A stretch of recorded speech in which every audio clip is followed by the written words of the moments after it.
En este video se verá cómo se forman los ácidos. Y para dar respuesta a esta pregunta, vemos aquí la fórmula, que nos dice que es por un óxido no metálico más agua. Y esto da como resultado un ácido. Ya sabemos que una característica de un ácido es de que inicia con la letra H de hidrógeno, y en el centro va el no metal y al final va el oxígeno. Esta sería la estructura base de la formación de los ácidos y tenemos aquí tres ejemplos. Bien, para estos ejemplos tenemos el azufre. El azufre lo observamos y está unido con oxígeno. ¿Cuál es la diferencia entre estos tres ejemplos? La primera es de que el número de oxidación que ocupa cada azufre es totalmente diferente, por ende el ácido que vamos a obtener va a ser diferente. Se ocupa la nomenclatura del IUPAC para nombrar a los ácidos, y recordemos igual que los óxidos no metálicos ocupan la nomenclatura griega, es decir, ocupan los prefijos mono, di, tri, tetra, penta, hexa, hepta, dependiendo del número de oxidación. En este caso comenzamos con el más grande hacia el más pequeño. Este compuesto se llama trióxido de azufre. Aquí, como lo dice, debe de estar unido cada compuesto con agua. Entonces trióxido de azufre más agua nos va a dar como resultado este ácido que tenemos como producto. ¿Cómo vamos a saber los subíndices que tienen en la parte de abajo? Se debe tomar en cuenta la importancia de los números de oxidación. ¿Por qué? Como observamos, el hidrógeno siempre al estar a la izquierda su número de oxidación va a ser de +1.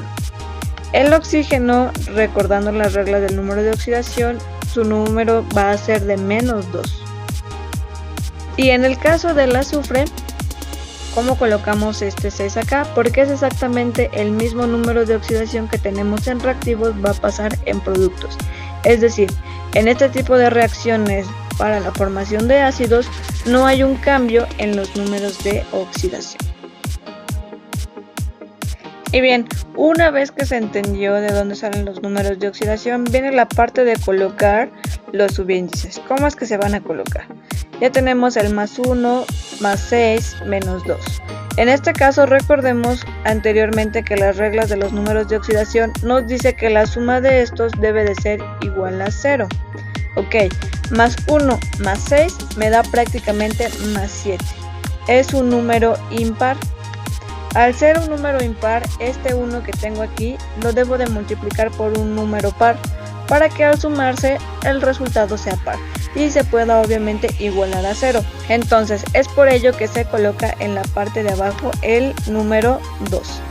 1 por 2 me va a dar como resultado +2. +2 +6 voy a tener positivos como número +8. Es decir, mi suma de estos dos números positivos va a ser +8. Y ahora bien, en el caso del oxígeno, ¿qué número multiplicado por 2 me daría como resultado 8? Sería colocar el número 4 y por ello es que se coloca aquí este 4. Entonces ahora sí, 2 por 4 me da 8. Veo el signo, es negativo, +8 menos 8 queda igualado a 0. Y de ahí es de donde salen estos subíndices. Si no se entendió en este primer momento, vamos a realizar igual el segundo ejemplo.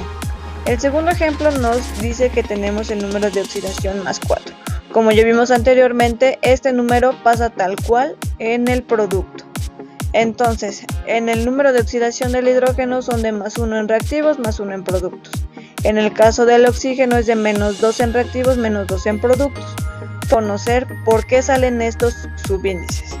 Va de nuevo, +1 +4 me da como resultado +5. El 5 es un número impar, por ello se coloca un subíndice en el hidrógeno para que el 1 se multiplique por ese número par y al multiplicarse me da como resultado +2. +2 +4 ya tenemos positivos +6. De esta manera es más fácil encontrar un número par para el oxígeno que es negativo. El oxígeno, su número de oxidación ya vimos que es de -2. ¿Qué número multiplicado por 2 me daría 6? Sería el 3 y por ello se coloca este subíndice. Lo multiplicamos, -2 por 3 va a ser -6. hacemos la respectiva suma, más 6 menos 6, y me va a quedar igualada a 0, es decir, mi compuesto está escrito correctamente. Y vamos al último ejemplo, lo mismo que veníamos manejando. En este caso, el azufre maneja el número de oxidación más pequeño, que es el más 2. Este mismo número de oxidación lo va a colocar en el ácido. El hidrógeno vemos que maneja el número de oxidación de más 1 en reactivos, más 1 en productos. El oxígeno menos 2 en reactivos, menos 2 en productos. Hacemos nuestra suma, más 1 más 2 es un número impar, es más 3. Por ello, este 2 se vuelve a colocar para que a la hora de sumarlos me quede igualado a 0. Entonces multiplico este 1 por este 2 de acá abajo y me va a dar más 2. Más 2 más 2 del azufre, voy a tener más 4.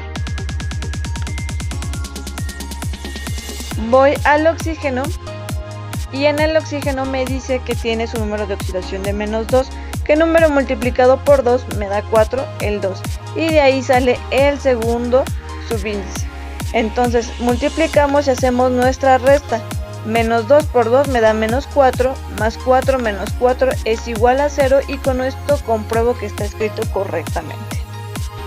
Ahora bien, ya quedó entendida la estructura, falta la parte de nombrarlos. Como se dijo en un principio en el video, para nombrarlos se va a ocupar la nomenclatura de la IUPAC, que si recordamos se tiene que usar aquellos prefijos como hiposo, oso, ico, hiper, ico, dependiendo de los números de oxidación que se tengan. En este caso, este mismo elemento tiene 3 números de oxidación diferentes. Si los ordenamos de menor a mayor, vemos que tenemos que empezar de abajo para arriba. Y es así como los vamos a empezar a nombrar. La primera palabra que debemos de colocar es anotar ácido. Este compuesto es un ácido. Lo segundo, obviamente tenemos azufre. Entonces no se puede colocar como tal la palabra azufre. Recordemos que estamos ocupando la nomenclatura de la IUPAC y tenemos que este es el más pequeño, entonces tiene que ir la palabra hipo. En el caso del azufre se utiliza su nombre que está en latín, que es sulfur, entonces vamos a anotar el nombre del no metal y la terminación oso. Entonces ya tenemos nuestro nombre completo, ácido hiposulfuroso, y este es el primer compuesto que tenemos. Vamos a ver el segundo ejemplo. El segundo ejemplo, a diferencia del primero, lo único que hay que hacer es colocarle la terminación oso. ¿Por qué? Porque esto nos indica prácticamente que no es el más pequeño, sino que es el que le sigue. Entonces anotamos igual el nombre del no metal, en este caso que es sulfur, y la terminación oso, y se llamaría ácido sulfuroso. Y finalmente concluimos con el número de oxidación más grande. Como tenemos 3, le corresponde el ico. Ya no llegamos hasta la terminación parico, solamente nos quedamos con el ico. Y entonces se colocaría la palabra ácido, el nombre del no metal que es sulfur y la terminación ico. Y se llamaría ácido sulfúrico. Así es como se nombran este tipo de ácidos.